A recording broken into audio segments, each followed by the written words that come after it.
Hi, I'm Clever Ghoul, but you can call me Nikki. Welcome back to the channel. This week, it's really hot. I have been wanting to make a pair of shorts for a while to just survive in the summer. I hate summer. It is hot, it is gross, I'm a sweaty human. So I need something in my wardrobe that I can wear to like survive. And at first I wasn't sure I was gonna show this to y'all because I kind of feel like maybe it's a little boring to watch. But then I was reminded that sewing a lot of the time seems like this unachievable project and a lot of people feel intimidated by it. But I wanted to put this out there and show you that it's much more accessible than you probably think it is. Anyway, this pattern is really easy. It's beginner friendly from Matchy Matchy Sewing Club. I'm sure there's lots of other videos online and tutorials to help you get through this, but I just wanted to give you a quick rundown of how quick and easy this pattern is so you can feel a little bit more encouraged or empowered to sew at home. So with that being said, let's get into it.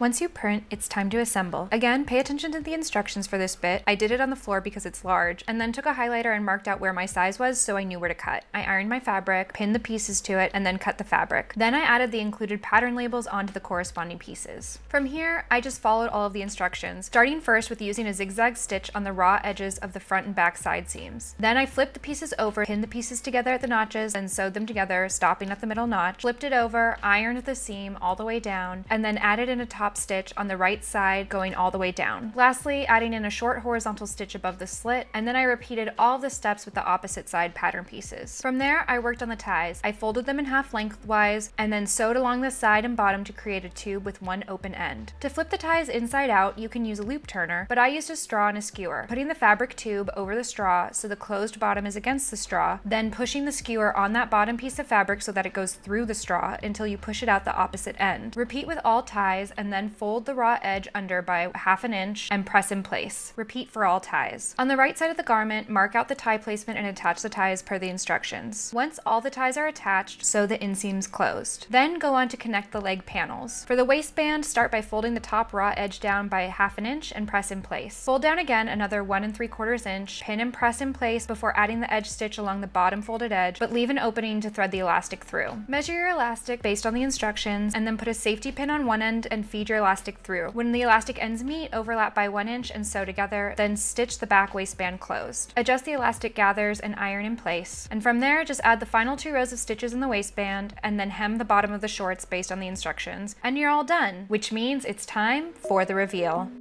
Here they are. I haven't made clothing for myself in a really long time. I used to alter all my clothes in high school and I used to sew a lot more, but this is really the first time I've made something for myself in years. So I was really excited to make these shorts, and the pattern's really easy to follow, and I will be making more of these shorts with different fabric that I have. I've worn them quite a few times already. I wore them recently on a girls trip, and they've been really great for just staying cool during the summer. What's really fun about this pattern, beside it being so easy to use, is that you could use different fabrics for each panel if you wanted to. You could make these really fun mismatched shorts. You could use a patchworky sort of fabric situation. You could do all these different things with it, and it would probably look really cute. If you were gonna make your own shorts, what kind of fabric would you use? Would you go for something bold and bright and colorful? Would you go a little more spooky like I did? I'd love to know, so let me know in the comments. Thank you so much for watching. Don't forget to like, comment, and subscribe, and I'll see you in the next one. Bye.